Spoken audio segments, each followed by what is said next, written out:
Maroc Info vous souhaite une bonne santé. Dans cette vidéo, nous allons parler des systèmes de défense aérienne en service dans l'armée algérienne. Et la grande question qui se pose ces derniers temps, c'est et pourquoi l'Algérie a peur de son ciel, de quoi et de qui? Un arsenal gigantesque qui coûte des milliards de dollars, dont la plupart est périmé. Jetons un coup d'œil sur ces systèmes. Le système de missiles Thor est un système de missiles solaires à courte portée et à basse et moyenne altitude conçu pour détruire des avions, des hélicoptères, des missiles de croisière, des munitions à guidage de précision, des drones et des menaces balistiques à courte portée. L'équivalent étranger le plus proche du Thor en fonction et en fonctionnement sont des systèmes comme le missile britannique Rapier et les systèmes de missiles français Crotale, que certains considèrent comme ayant un peu moins de performance que Thor, les deux autres systèmes étant basés sur un équipement un peu plus ancien. Les trois systèmes sont mobiles et automoteurs, Thor utilisant le véhicule de combat 9A330, qui transporte un équipage de 4 personnes, un conducteur, 3 opérateurs, et agit comme une unité autonome de transporteurs, de lanceurs et de radars. Le 9A330 est basé sur le châssis GM355 fabriqué par MMZ, le Thor M1 utilisant le GM5955 amélioré. Il est équipé d'une protection nucléaire, biologique et chimique. Comme Rapier et Crotale, en plus du véhicule à chenilles, il existe également des versions statiques et tractées du Thor, ainsi qu'une version à roues. Le temps de mobilité est de 3 minutes, et il peut être transporté par tout moyen de transport, y compris aérien. Le temps de réaction du Thor original est de 7 à 10 secondes. Le système S-300 PMU-2 est un système russe en service dans l'armée algérienne, a été développé entre 1995 et 1997.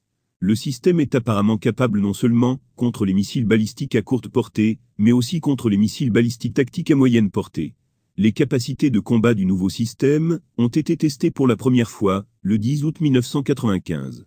Le système de missiles de défense aérienne S-300 PMU-2 favori est conçu pour la défense des installations vitales de l'État et de ses forces armées contre les frappes massives d'avions modernes et futurs, de missiles de croisière stratégiques, de missiles balistiques tactiques, et d'autres armes d'attaque aérienne sur une gamme complète d'altitude et de vitesse. Le S-300 PMU-2 favori peut engager des cibles volant de 10 mètres à 27 km au-dessus de la surface, à une vitesse pouvant atteindre 10 000 km/h. On prétend qu'il a un taux de destruction allant de 0,8 à 0,93 contre les avions, et de 0,8 à 0,98 contre les missiles de croisière de classe Tomahawk. Le S-300 PMU-2 peut engager jusqu'à 6 cibles simultanément, tout en guidant jusqu'à 12 missiles. 2 missiles par cible assurant la destruction de la cible. Le système de missiles Pantsir est une famille de missiles automoteurs. Missiles solaires à moyenne portée et système d'artillerie antiaérienne. Le Pantsir S1 a été conçu pour fournir une défense aérienne ponctuelle des militaires, installations industrielles et administratives contre les aéronefs, hélicoptères, munitions de précision, missiles de croisière et drones. Et pour fournir une protection supplémentaire aux unités de défense aérienne contre l'ennemi. Attaques aériennes utilisant des munitions de précision, surtout à des altitudes basses à extrêmement basses. Son but est la protection des cibles civiles et militaires ponctuelles et de zones, pour les troupes motorisées ou mécanisées. Il peut toucher des cibles sur la ligne de flottaison au-dessus de l'eau. Il peut fonctionner en mode entièrement automatique. Le système a revendiqué des avantages significatifs par rapport aux autres systèmes, comme Crotale France. Au moins 9 systèmes Pantsir, 3 livrés par les Émirats arabes unis aux forces de Haftar, ont été détruits au cours du premier semestre 2020 en Libye par des drones turcs, fournis par la Turquie au gouvernement El-Sarraj, pendant la seconde guerre civile libyenne. Le système de missiles Buk est une famille de systèmes de missiles solaires automoteurs à moyenne portée développés par l'Union soviétique, et son État successeur, la Fédération de Russie, est conçu pour contrer les missiles de croisière, les bombes intelligentes, les missiles fixes et rotatifs, avions à aile et drones. Le système de missiles Buk est le successeur du SAM-6. Une version navale du système, conçue pour la marine russe, a été livrée en 2013. Le système Buk évolue sur une distance de 140 km et dans une altitude entre 60 et 25 000 mètres. Le Buk est un système de missiles solaires, SAM, mobile guidé par radar, avec les 4 composants principaux, des radars d'acquisition et de ciblage, un élément de commandement, des lanceurs de missiles, et un élément logistique, monté sur des véhicules à chenilles. Cela permet au système de se déplacer avec d'autres forces militaires, et de se déplacer pour en faire une cible plus difficile à trouver qu'un système SAM fixe. Le composant radar d'acquisition permet au système d'identifier, de suivre et de cibler des cibles sélectionnées. La composante de commandement est destinée à distinguer les avions militaires amis des ennemis, à hiérarchiser plusieurs cibles, et à transmettre les informations de ciblage radar au lanceur de missiles. Le composant lanceur de missiles peut transporter une variété de missiles, et peut être capable d'engager plus d'une cible simultanément.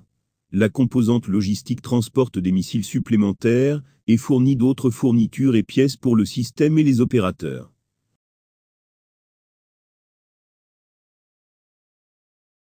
Le HQ-9 utilisé par l'armée algérienne est un missile solaire chinois actif à moyenne et longue portée, de capacité similaire au système russe S-300 et américain Patriot. Le HQ-9 utilise un système radar HT-233 PESA. Semblable au S-300V russe, le HQ-9 est un missile à 2 étages. Le premier étage a un diamètre de 700 mm et le deuxième étage 560 mm. Le système a d'abord utilisé un missile dans un lanceur en forme de boîte, incliné à un angle, tout comme le Min-104 Patriot. Le missile est armé d'une ogive de 180 kg, à une vitesse maximale de Mach 4,2, et à une portée maximale de 200 km.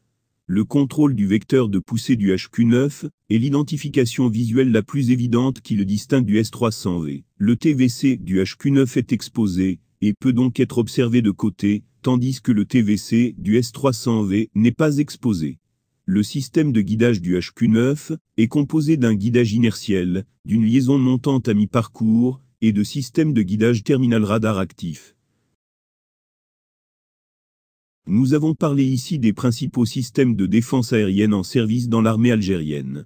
L'Algérie possède d'autres systèmes, mais pas aussi efficaces que les précédents. Nous citons ici le 9K-33 Osarus, le 9K-31 Strela, le S-125 Nova et le ZSU-23, 4 Shilka.